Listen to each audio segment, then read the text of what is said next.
is pleased to bring you our feature presentation. I have to return some videotapes. I have to return some videotapes. I have to return some videotapes. I have to return some videotapes. I have to return some videotapes.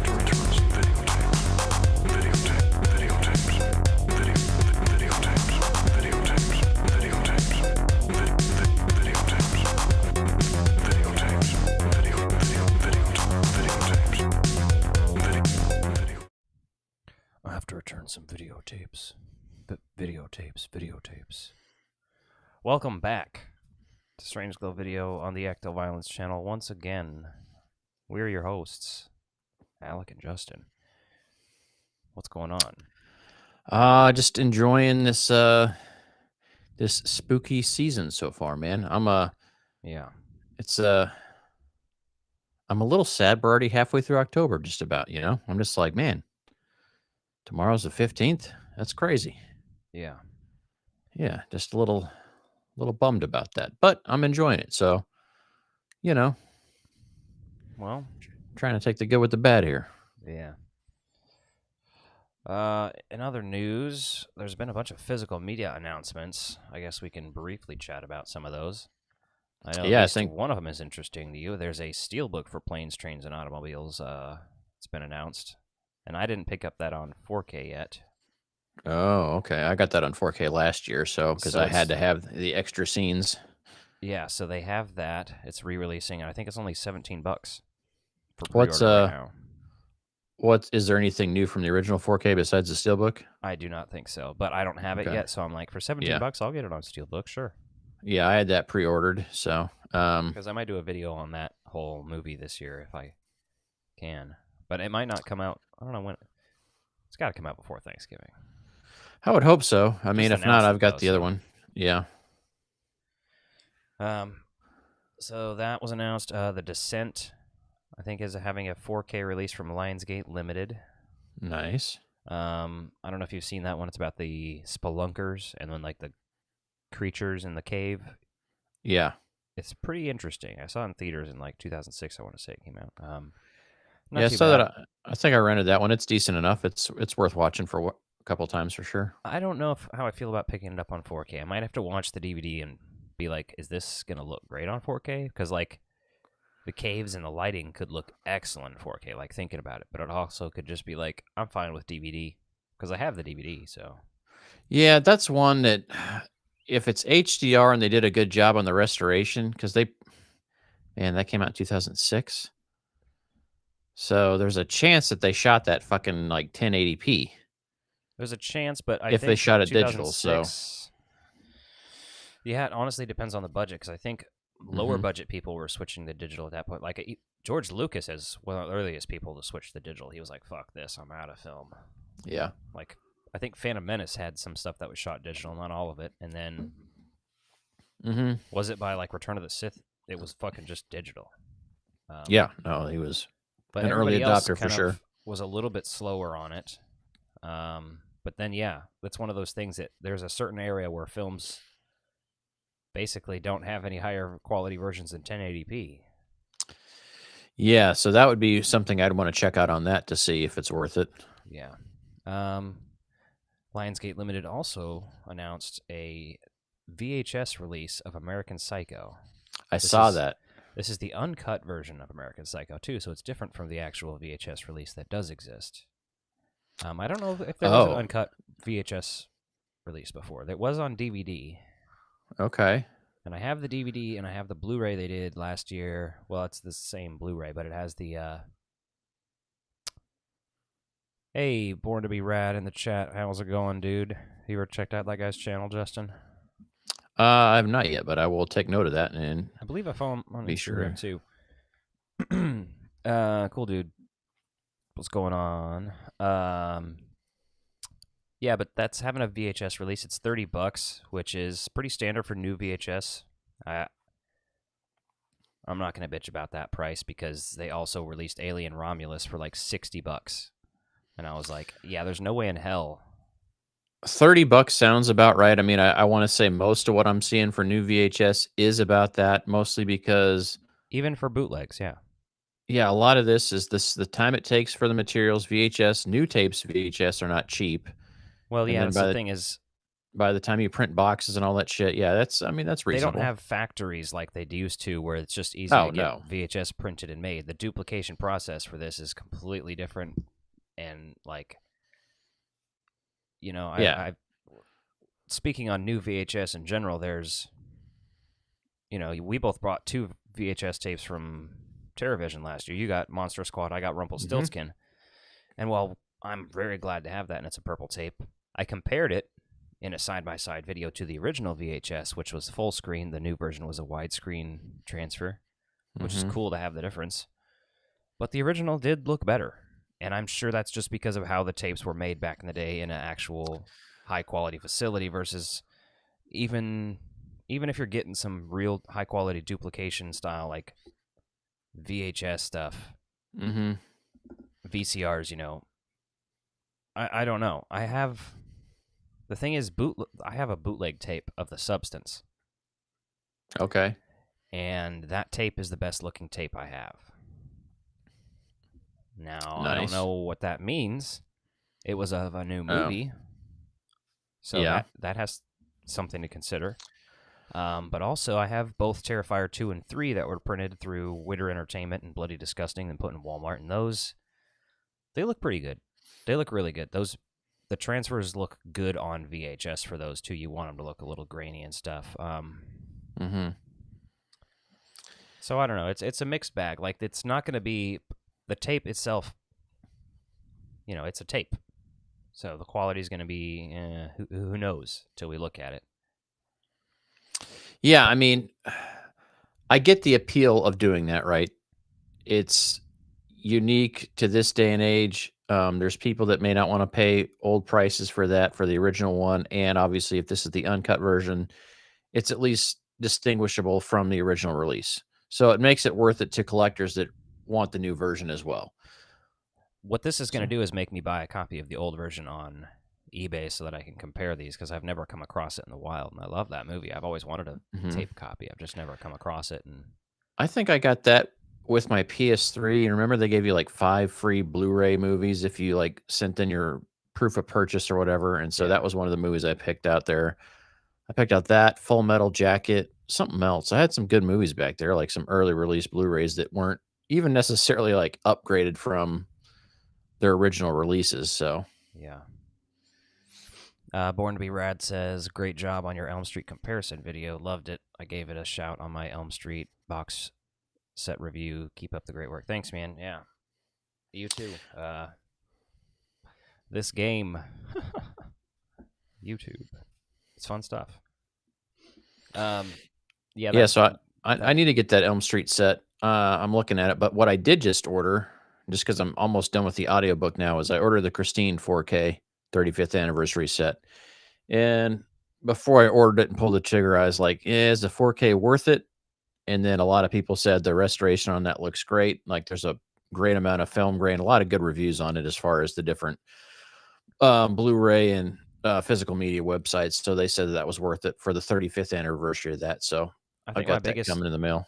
my biggest takeaway from doing these comparison videos and looking at all these scans from VHS to DVD to now 4K is that it seems like Blu-ray, they were trying to just make the movies look as good as possible, but it seems like 4K, generally speaking, they are trying to make the movies as close to the theatrical release as possible and release the most authentic, real, this is the definitive version of the movie, which is Yeah. solid. And I'm a big fan of that because you do get some that look like shit for sure.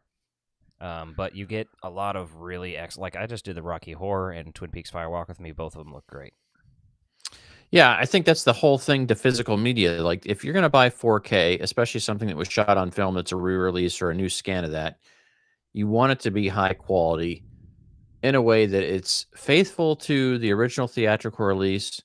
But yeah, to your point, I think Blu-rays especially at the time, they were just trying to work on like having the cleanest picture possible. So a lot of those Blu-rays like did everything they could to remove film grain from movies that were shot on film. And I'm like, if it was shot on film, I want to see that grain. Right? Same thing with photography. Like if it was shot on film for photography, I still want to be able to see some of that film grain. Like there's that artistic ambiance that's added to it by that format, right? Just like when you listen to music that was recorded on all analog equipment or something like that, Oh right? yeah. It's part of the presentation of it. It's part of like the captivating part of that. So you don't want to have it be slicked and shined out, like I mean, I think everyone's heard about how bad that Terminator crap is. Yeah. That didn't they use AI to smooth everything? And then, James Cameron's out here like wigging out about it. It's like, well, maybe if you'd oversee that instead of making more your Well, yeah, blue that's what James Smurfs Cameron's been movies. doing that to a lot of stuff, is what I hear. Like the Terminator 2 looked like shit. I heard True Lies looked like shit when it finally came to 4K. I didn't Mhm. buy either. I have True Lies on VHS, and I'm like, I'm good That's there. peak. That's peak. You know what I It's a mean? good movie to watch on VHS. It probably looks good on other formats. Henry Spencer says, I'm not much a collector. I just love horror talks. I was just Okay. about to check out your Freddy's Nightmare thingy, but clicked here instead. This is going to be more of a casual chat, but if you want detailed information on Freddy's Nightmares, definitely do check out that video after this or whatever, because I put a lot of work into that video. I was up till like 6 in the morning last night editing that.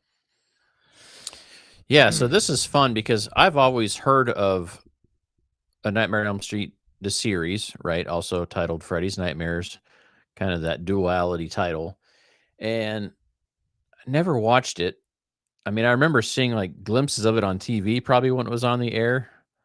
And VHS was extremely limited in release. Like if you do the research on it, like the UK had like a release of a few more episodes than the US, and then the German version had some additional episodes on VHS, but there hasn't really been a physical media release to this. And so, Yeah, like actually, VHS is pretty much the only legit release we've had in the U.S., and it wasn't the whole series. It was just random episodes, and I think it was just one per tape. Now, they were yeah. 45-minute episodes, so at least you got that going for you, but I've seen one of them in a half-price books before. I don't even remember what episode it was, but it was like $30, and I just didn't pull the trigger on it. Yeah, I think that the price on that, and knowing what you know now, is it worth it? See, if I had... All I know is that it wasn't the pilot episode. And at the time, that was the only one that I knew that had Freddy in it. Yeah. So I was like, okay, that's the one I would want to buy. But now I'm like, shit, there's 8 episodes of Freddy, and I'm like, actually in the plot. Like, I would have liked to have seen if he was in that episode, because they printed some of those on tape. I looked into it. So what did they do? 44 episodes of this series. It ran 2 seasons. Yeah, premiered, I think, October 8th, 1988, and that's like a month and a half after Dream Master came out in theaters. Yeah, so it was what, 89? I thought it was 89 and 90, but you may be right there. It's 88 and 89, yeah. Okay. Yeah, and so I've watched 3 episodes right now. I didn't get to watch all the Freddy episodes just because I've been busy, but I watched 3 episodes with Freddy in it. I had a blast doing it. The crazy thing about this, though, is the budget on this show was so low. Like, they didn't spend any money on this, considering how much money those movies made. Well, that's the thing, is the budget. The Never Is Sleep Robert- Again documentary, like, they talked about, there's a small section on this series, and basically the budget got shittier and shittier as the show went on, because they knew that they were making a bad show, but that people were going to watch it, and networks Strictly are going because to of the want to name. buy it because, at the time, it was Yeah. Freddy hype. Which sucks because, like, you think if you watched any of the behind the scenes shit, and obviously if you're tuning to this, hopefully you're into that stuff. Like, you know how long it put to put that damn makeup on Freddy? Well, that's the thing too. Like some of those, I think they might feel have like made some sort of mask for. Yeah, because they're intentionally not showing a lot of close-ups. There's a lot of shadows on the face and everything else. But his performances are great as Freddy, and even just the wraparound segments. Yeah, like I think a lot of people compared his intros and outros and kind of like final thought sections to the Crypt Keeper, right? You know, kind of the moral of the story, except there's no moral of the story. It's just Freddy being Freddy, which to me is worth it. I mean, Yeah. like those little segments there are worth watching it just for that. I am going to watch this entire series, so I'm going to get through it all just because it's there. I want to see it all just to say I've done it. Yeah. These 8 episodes that I watched, like, you can find a list of them in that video I made about it. Like, they're just in the description and everything, and I talk about sort of which ones are good and stuff. But the pilot's the main one that everybody talks about, and it features, like, you know, Freddy's background and kind of stuff that ties into the movies that were coming out at the time. 4, 5, and 6 all kind of have elements of what happened in that episode. And the way these episodes are framed is very interesting too, because some of the big Freddy episodes have like the one main story plot, but usually the episodes are broken into 2 stories. Yeah, I was going to say there's only the only 2 episodes that I understand that didn't have a split up was the pilot episode in season 1, episode 7, Sister's Keeper. That one's the direct sequel to the first one too. So Yeah, and so like neither of those have any like mid-episode split. yeah. So, But the mid-episode splits were very connective. Like, there's an episode where a guy, you know, by the end of the episode, he's unconscious at a hospital table. And the second episode is one of the doctors there trying to revive him, and he wakes up in somebody else's body and shit. Oh, that's He's legit. doing some experimental shit. Okay, almost Twilight Zone-esque shit. Okay, I like that. For sure. Well, that's the thing. If you notice in the intro to this show, there is a Twilight Zone reference. At one point, nice. the Twilight Zone, like, you should go back and next time you watch it, an episode, the intro to the show, the theme song and everything. At one point, the Twilight Zone door in space is floating, and then Freddy opens it up and is behind it. Real quick, but, like, I was like, holy shit, that's Twilight Zone. Nice. Okay, I'll have to watch for that. I was surprised the fucking cast in this show, man. The cast in this show had some heavy hitters. Yeah. So the last episode I watched was episode 3 from season 1, I want to say. And it has Mariska Hargitay. Are you talking about the Freddy's Tricks and Treats episode? Yeah. And she's obviously well known from Law and Order. So, like, crazy seeing her in there, like, probably in one of her, and I think this was one of her earlier acting roles. Yeah, she's got a handful of credits. This is only her 3rd credit listed that I see. Yeah. Or 4th, sorry. So that's pretty crazy seeing her there. And then, like, when you just start looking at this, Brad Pitt has an episode. Uh-huh. This is pretty weird shit. I've seen clips of him in it. Yeah, I mean, and then there's other notable guest stars. Like, you look at that, and I'm like, how did a show with this kind of talent on the camera side of things, like, turn out so wacky? Because and like, I honestly think Robert Shea, obviously the producer for these things, who was the money-milking force behind Nightmare on Elm Street, and, you know, the CEO of New Line at the time and all that, that dude was like, he literally says, there's clips of him saying, like, yeah, we were let anybody direct or write an episode or act in an episode if they wanted to. We were doing whatever we wanted. And it was kind of just like, I don't give a shit what they make, is what I was hearing. yeah. But then, you know, Toby Hooper is the guy who directed the first episode. That's the director of fucking Texas Chainsaw Massacre and Poltergeist. Yeah, exactly. And they had other horror directors. Like, they're not instantly recognizable names if you're not a horror nut, but, like, the guy who directed Return of the Living Dead Part 2. There was a guy who directed one of the Friday the 13th movies, directed stuff. A guy who directed some of the Friday the 13th series. And I think some of the writers from this show left and went to Tales from the Crypt after this was canceled, too. Like, they wasn't all bad. There's some really interesting stuff in there. It's just the budget limitations, and then the writers knowing that and directors and cast, everybody probably not knowing that they're not getting paid much, knowing that the studio doesn't give a fuck. They're going to do what they want, and try to see what they can get away with, which they did. There was an excessive amount of blood and violence and sex in this show, which is actually crazy for 1988. Like, what is the straight up last cannibalism in some of them? Yeah, the last episode is like famously like they really slammed it as far as the networks, and they took out like 8 minutes of stuff because it was so I don't. Was considered that the like last episode? That was the safe sex episode, or was it the other one? I think it was Safe Sex. Yeah, was that not the last episode to air or released? I don't I know, want to say maybe, it but was. it wasn't production. But Production, maybe not. Let me go to it. I don't know about the air dates. But Okay, that yeah, no, I one, guess it wasn't. Okay. that one's a good episode though. One of my favorite episodes. I can't remember the title now. Is this kid's obsessed with this goth girl, Okay. and she's obsessed with Freddy Krueger.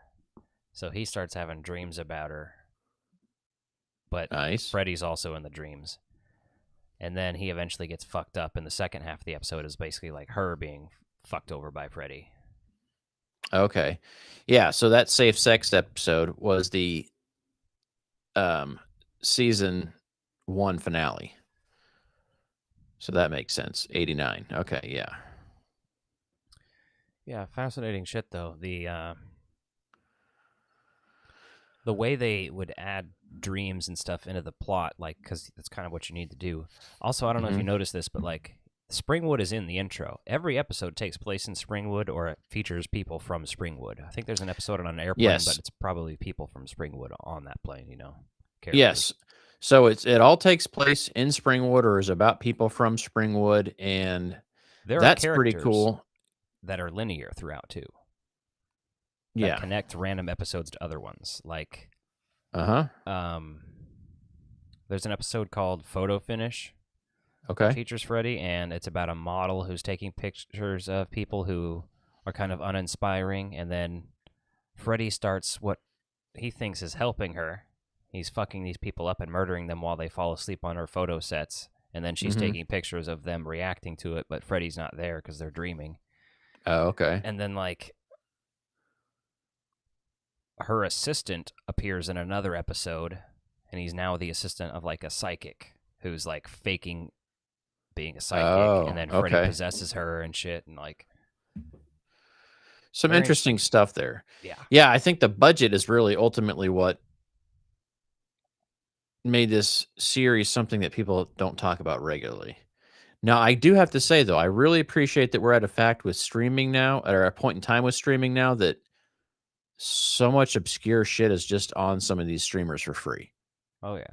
And because they cost nothing to put on there, and like it's historical. I mean, this show really ran on, like, if you look at the history of the show after it was in syndication, like it appeared on a number of networks, like start to finish. And then, like, I even heard about one network that was doing like an annual playthrough of all the episodes, right? And so, like, some interesting stuff like that. But the fact that it's back, Nightmare on Elm Street's having the box set out right now. It's a popular time for the series, so I'm glad to see it came back on Tubi. It makes sense to be there. Yeah, I really hope that going forward they see that people want to watch this and just give us a DVD release. I know other people are going to be bitches and demand a Blu-ray. I don't care about Blu-ray unless you want to save disc space or do whatever. I don't care. You can just put out a DVD set. Honestly, you don't even have to include special features unless you have them just sitting around. I know that the bootleg version has a buttload of special features. Like, it has MTV interviews, TV bumpers, commercials, all that kind of stuff. So I'm kind of tempted to just get one of those. I mean, you may as well. I mean, it's going to have everything you want on it anyway.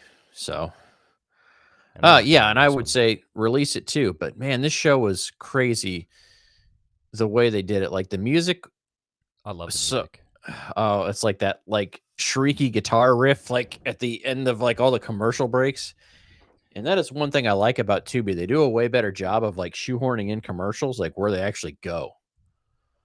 Yeah. Like so many streaming sites just throw the commercial wherever they want. I'm like, I don't care about commercials really. They don't bother me. Especially if you put them in the natural ad break spot. Well, we grew up watching them bitches, and when there was no skip button, there was no nothing. Look, I'm a guy with 5 dogs and 3 kids, man. Like, commercials are a time for me to get up and handle some shit, right? You know what I mean? Like, otherwise I got to pause this shit, and then I still got to watch the commercial when I need to watch it anyway. So if I know I've got an ad break coming up, I'm just going to take advantage of it. Yeah. Sam Cooper says, I may just end up with the 8 Freddy episodes on VHS. Listen, I'm way ahead of you there. Uh, I've actually already downloaded the 8 Freddy episodes from Internet Archive. And I have a way to send videos from my computer onto a VHS tape. Mm-hmm. All I need to do then is figure out how to print a nice little sleeve for it. Yeah, because even the tape spines and labels would be easy enough. I could design that stuff easily. The printing would be the part that would confuse me because I'm not good at that. But we know people that do industrial design, and I need to ask somebody that does some of that shit. Be like, hey, just give me a blank VHS sleeve cover so that I can take that and do all my artwork on that over and over again, and then I can just print that off and make it. Like, just let me do that. yeah. Or buy one and sacrifice it and then make a template based off of that, right? Well, there's plenty of templates already online. Yeah. For this kind of thing, too. Yeah. I've been designing new sleeves for my Freddy set because I canceled my Steelbook set. I said, fuck it. And then, so I'm just going to do like a normal box set for that 7-movie collection, and instead of them all being stuffed in there. They're going to be kind of like VHS-looking box artwork. Nothing super unique. A lot of people have done stuff like that for the Blu-rays, but I just love Nightmare on Elm Street. So if I do, it'd be cool to do a custom tape with, or it might even have to be a 2-tape set just to get good quality on there. Yeah. I could design those tapes. You could help me with the printing, and then I could dupe you a copy as well. Yep. Yeah. So let me ask you this, and this isn't to be taken too seriously or not. So do you think this series hurts or helps the legacy of Freddy? As it stands, I think it hurts it, but that's because nobody's looking back on it with fond memories or eyes, and nobody's revisiting this hardly except for hardcore fans. And this show has a reputation similar to Friday the 13th, the series. Like, I'm a huge Freddy fan, but I didn't know there were 8 episodes of Freddy in them. I don't know if that's common knowledge, unless people are really into the lore in the series, because I think this series, if people were watching a lot of TV at the time, could have helped contribute to people thinking that Freddy was a joke of a character, because of the budgets were so low, and he is just full of one-liners. There's not much scares in this show. There's some existential scares, and Freddy's, he's scary in general. Like, if you're a kid, you're going to be scared watching this regardless, but you know what I mean? It's definitely more in line with Freddy's Dead and stuff like that, as opposed to the first 2 movies. Well, and that's what I was going to start saying here is because, like, Freddy's Dead is almost satire of itself in the franchise at this point. Now, I love that one. That's one of my favorites. It's the Gremlins 2 of Nightmare on Elm Street. But do you think I feel like the TV series influenced that movie in Robert's portrayal of Freddy. Could be, yeah. A lot, because I think he was so used to being in the character for this that, like, that's where that character went because of the series. Yeah.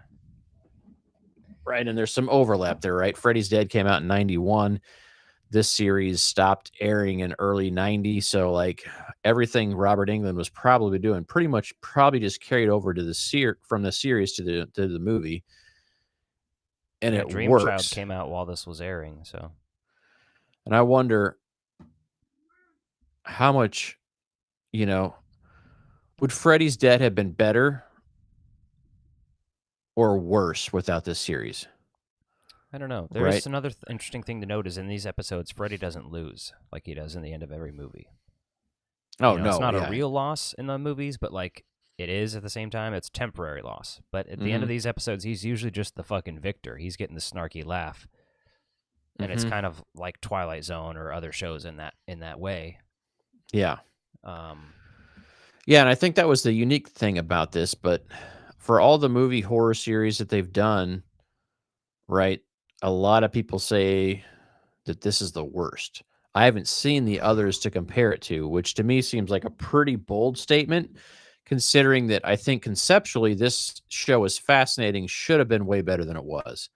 had they given this like actually a decent budget and they just had done the Twilight Zone meets Nightmare on Elm Street and embraced that the entire way through with a decent budget, it could have been phenomenal.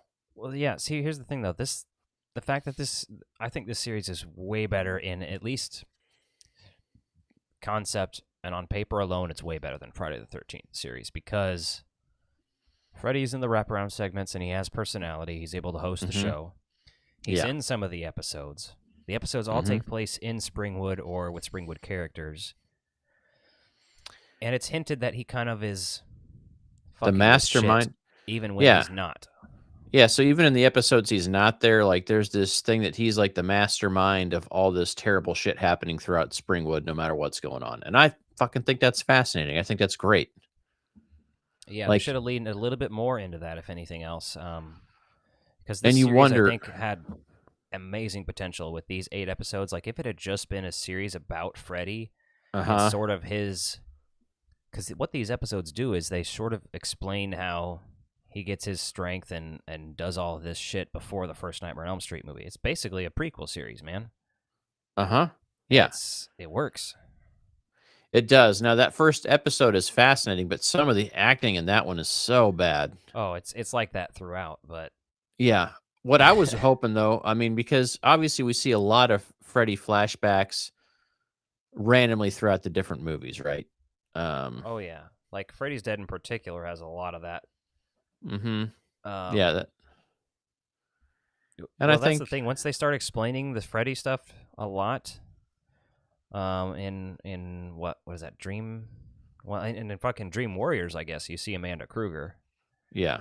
So that's where that kind of starts being explained slowly, and then by the time you're in Dream Child, she's there, fucking up Freddy as kind of like an extra character, and yeah, I don't know. I'm not crazy about the worst part about Freddy's Dead is kind of that explanation at the end where it shows the fucking flying demon skulls and shit. That's pretty fucking terrible. But what are you gonna do? Yeah.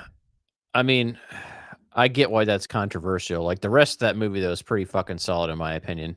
I just love how silly he is as Freddy. As someone that was terrified of Freddy, by the time you watch all those movies from the first one to that one,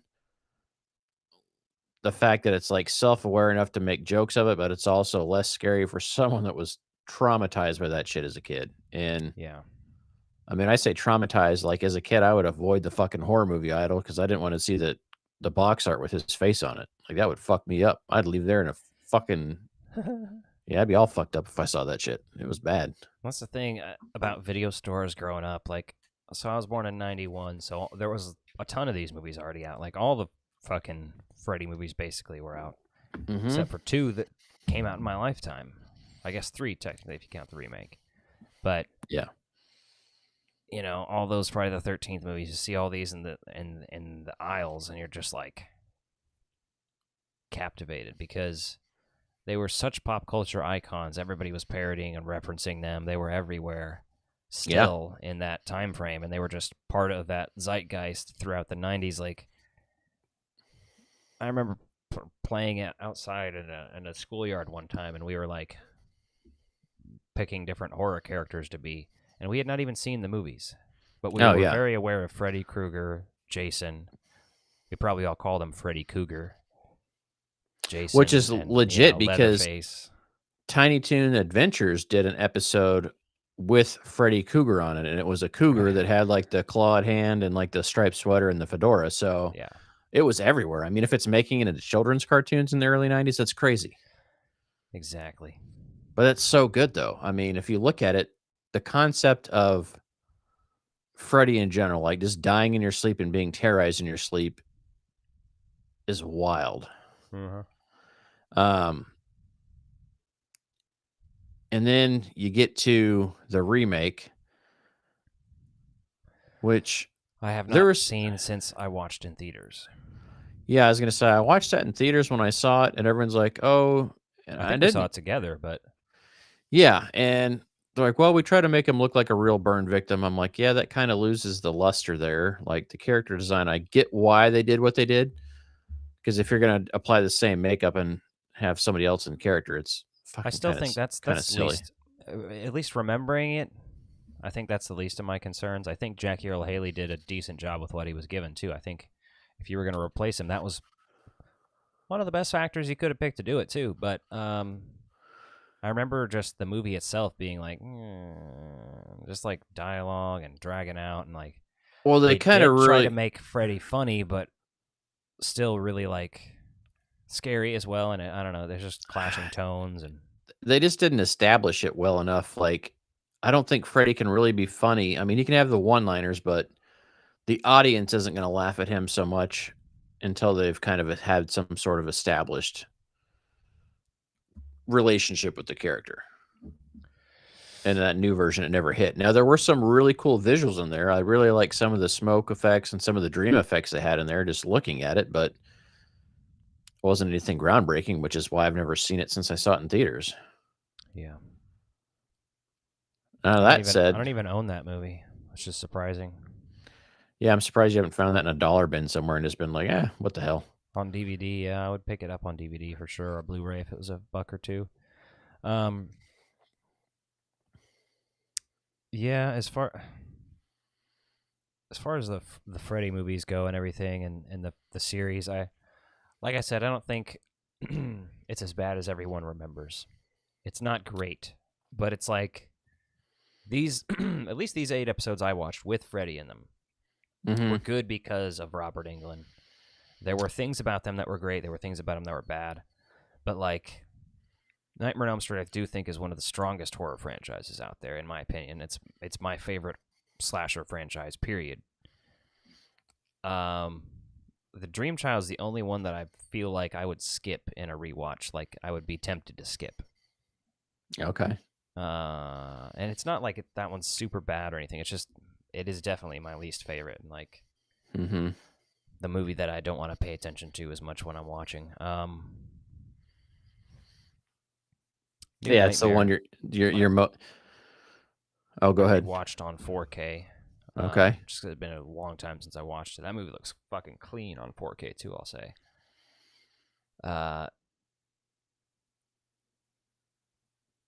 I'm thankful that this movie exists.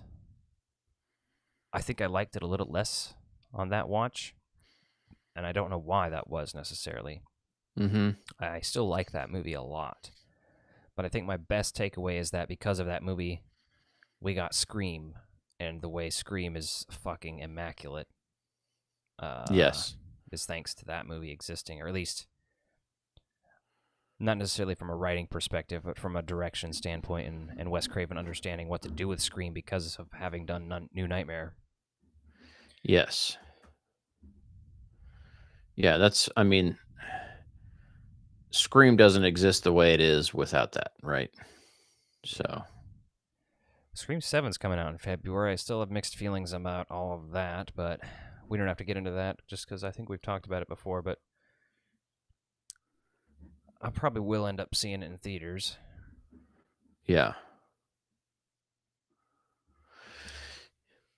Sleepy Kitty. Yeah, I mean, I'll go see that in theaters. I'm not thrilled with how the way they did it, but I mean, it's such a flagpole franchise right now that they're going to do it no matter what. So that's the thing is, like, all these movies changed hands and stuff back in the day anyway.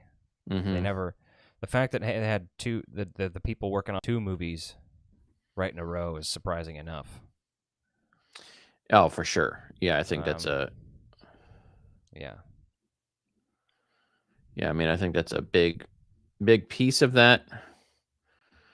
So we'll see. And we were talking about horror series, you know.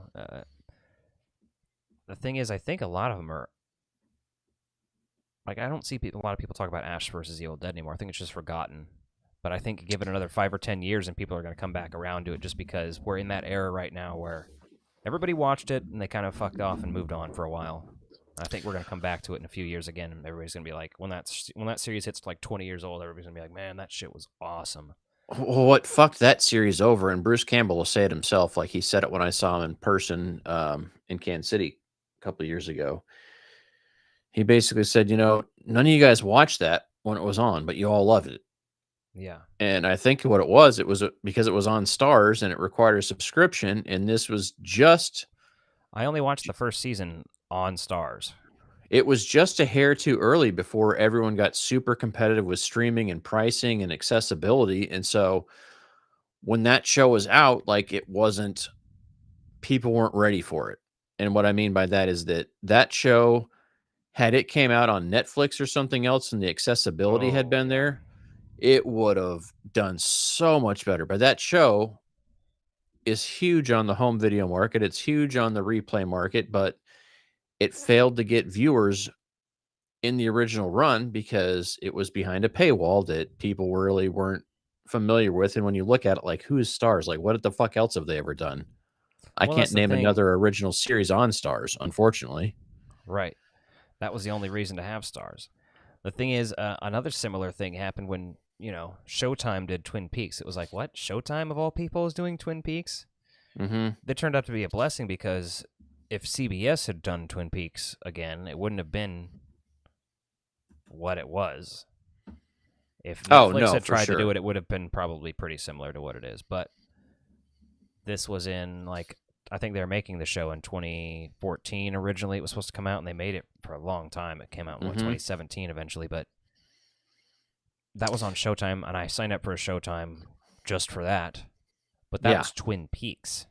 Twin Peaks has a Mm-hmm. weird sort of cult audience. I think Twin Peaks was a bigger brand at that time than Well, Evil Dead for Stars, at least.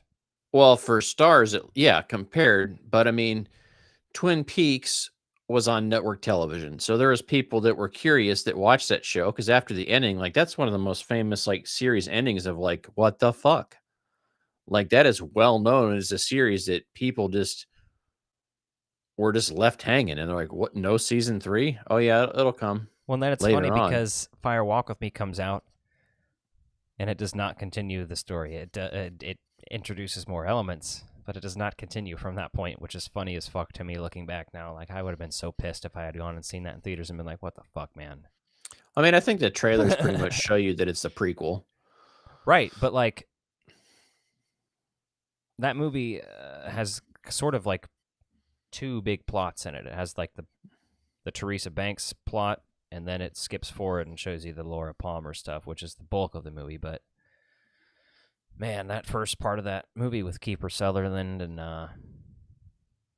Sam Isaac, is that his name? The Mm-hmm. actor. Yeah, I think He's so. also a singer. He did two of his songs were in Blue Velvet, and one of them was in Wild at Heart. Guy who played Chet Desmond.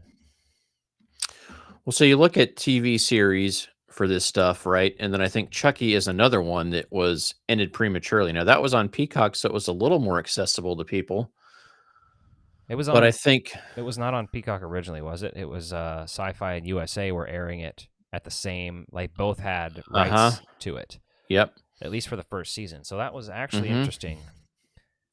Because today or yesterday, I saw the entire series is on DVD at Walmart now. Yeah, I saw that. I think they've got a Blu-ray release. I don't know if they did 4K or not. I saw that too. I don't think they did 4K, but I'd be happy with Blu-ray. I only have the first season on DVD right now because it's just what I saw in a store when it came out. Yeah. But I need to get the rest of that because I really loved that series too. So I'm like that interested to series, see what Crystal Lake is going to be like. I'm optimistic about that. I think it's got potential. I We'll want to see. check out the Hannibal series. Yeah, and then the Scream TV series, which started out on MTV and ended up on VH1, like Yeah, I heard. I mean, that one's obviously more teen oriented, so it's probably going to be way more. I don't know. The vibes would be like Buffy, I feel like, as opposed to actually Scream. which is wild because the high school they used for Freddy's Nightmares Yeah, I know. was the same high school for that, which is crazy. Like Yeah. that set became so popular later on, or not set. I think it's a real school location that they just shoot at, but pretty crazy that went from a series that really didn't do much to a series that, was extremely beloved. And I never watched that whole series, right? It's Yeah. not anything having against it. I mean, I loved the movie when the movie came out. Like, I still love that movie. I mean, shit, I named a dog after that movie. So, Yeah, I'm gonna review the VHS this month. oh, that's so good. That's so good. I watched the Paul Rubens documentary here recently. You know, like after his whole public scandal, that was one of the first roles he kind of came back and did. And he wasn't himself, you know, he wasn't like the Pee Wee character. So that helped as well. Hmm. I mean, even as a kid, when I watched it, I had no clue that that was, you know, Paul Rubens. And so, like, you figure that out later on. You're like, oh shit, that's really cool. Yeah, he has like the best vampire death of all time in that movie. And then they have that in the credits too, where he's still going on. I love it. That's so fucking good. Yeah. Yeah, I'd love to compare some of these horror series TV shows and just kind of, I mean, I don't think you can even do a tier list with them. I mean, the budgets are so drastically different. The I audience would is do so a tier drastic. list. I would say fuck it, because even Yeah. Bates Motel, I would like to watch at some point. I've heard. Yeah, that's I've heard good things about that too. And Yeah. the people who made that said like we were intentionally trying to make Psycho, but Twin Peaks. Okay. And I'm like, Okay. okay, that makes me want to watch it. Yeah. For sure. And I've recently been going through and watching Tales from the Dark Side. I picked up that whole series on Walmart because they have it there. Mm-hmm. And that's a fun watch. Lots of really cool episodes there. Yeah, it's crazy. Like, I kind of hate Walmart, but at the same time, they're one of the only places that's carrying a decent amount of physical media anymore. They're all one of the only big places, yeah. Best Buy's out, fucking Target's out. Uh-huh. Like it's that, or I go to Vintage Stock, Half Price Books.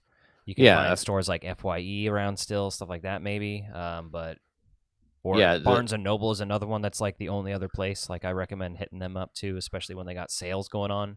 If they don't have a sale going on, you're fucked. And the Barnes and Noble, like the newer Barnes and Noble stores, don't have the physical media or the magazines or any of that shit. Like it has to be a bigger store for sure. Like the one in Blue Springs, when I was living over there, they didn't have any physical media. They didn't have magazines either. But the one I usually hit up now, there's two in Overland Park actually. One's 2 stories and has a fuck ton. And then the one I go to has, I mean, they have their own Criterion shelf. You know what I mean? Yeah.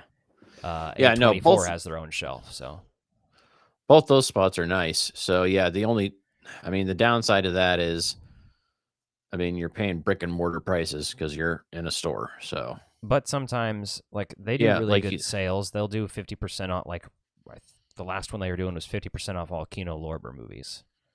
Okay. So it was like, that's when you have to buy them because otherwise, if it doesn't have a percentage off sticker at Barnes & Noble, you're fucked price-wise. Like the Criterion releases will be $50.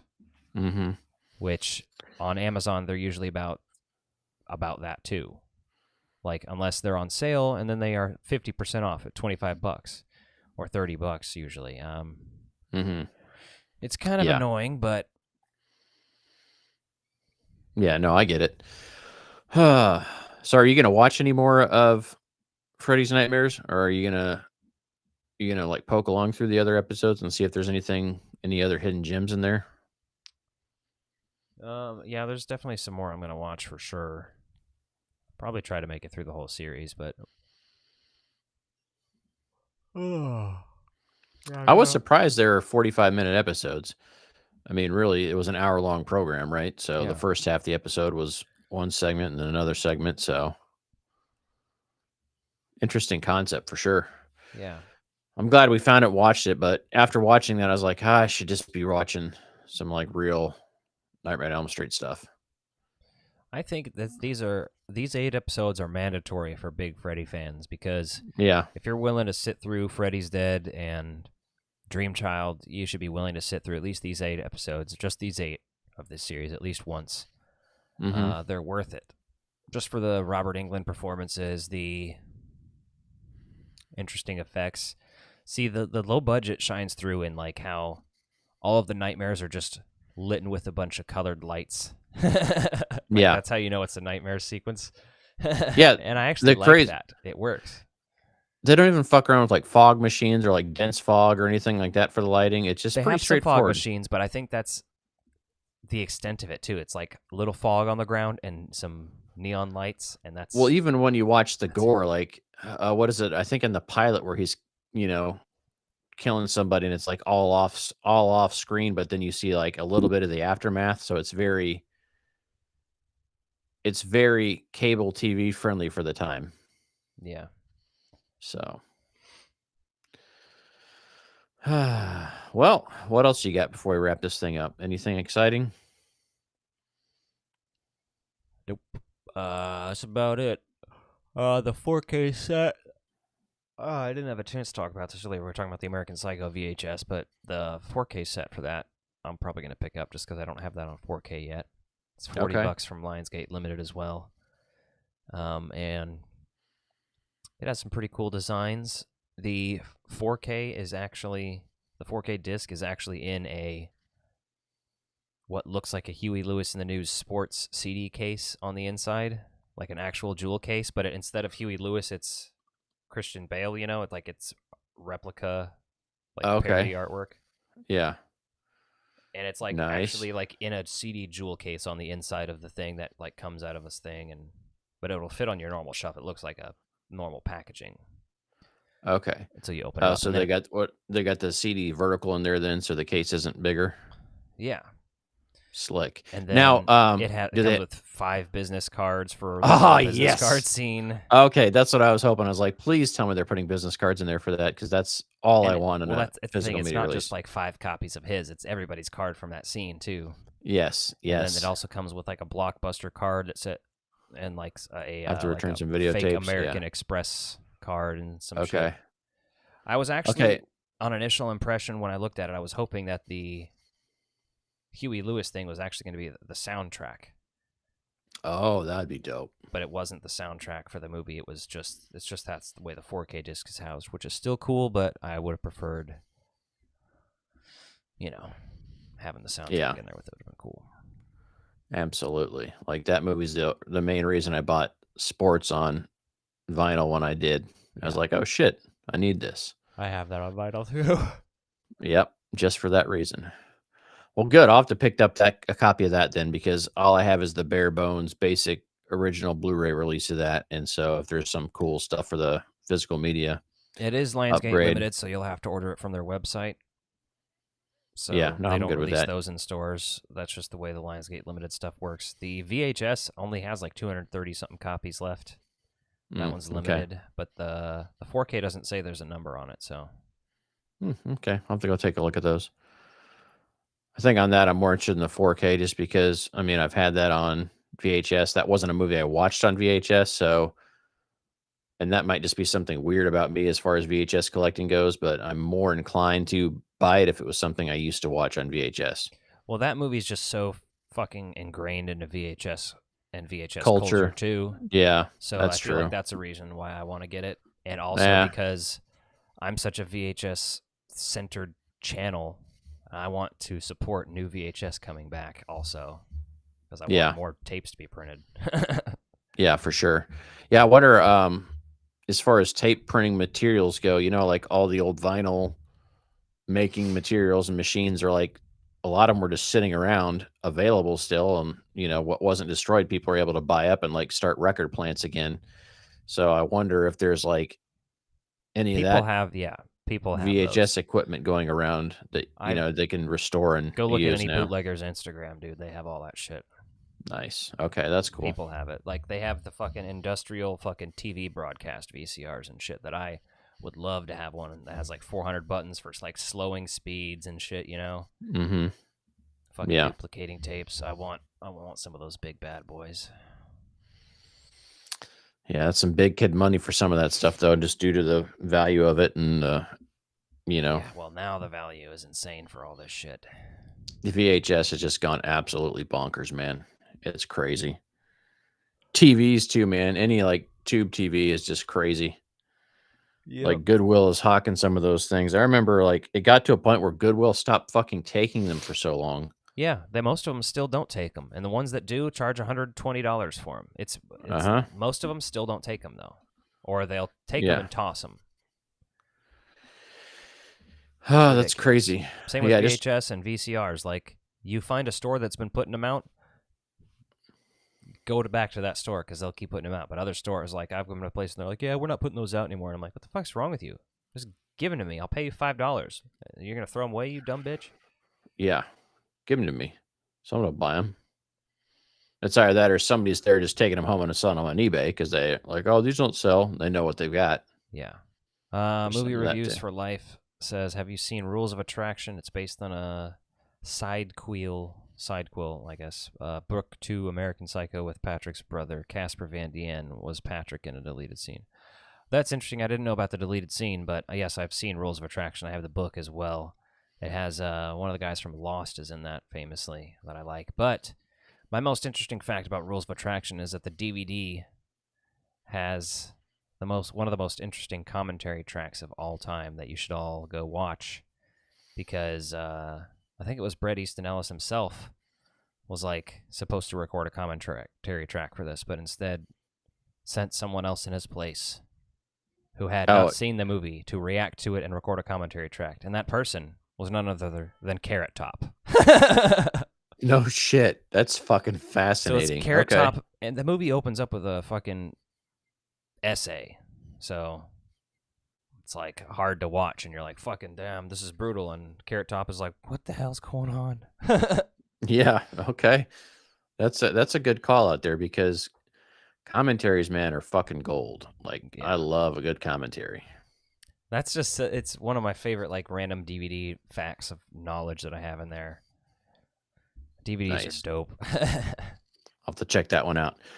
All right. Well, that's it. I think we'll wrap this thing up and we'll see you back at it next week. And excited to see what's coming up. Good night, everybody. We'll see you back at it. Thanks for watching. Go watch my actual video on Freddy's Nightmares 2 for some real details. Peace out.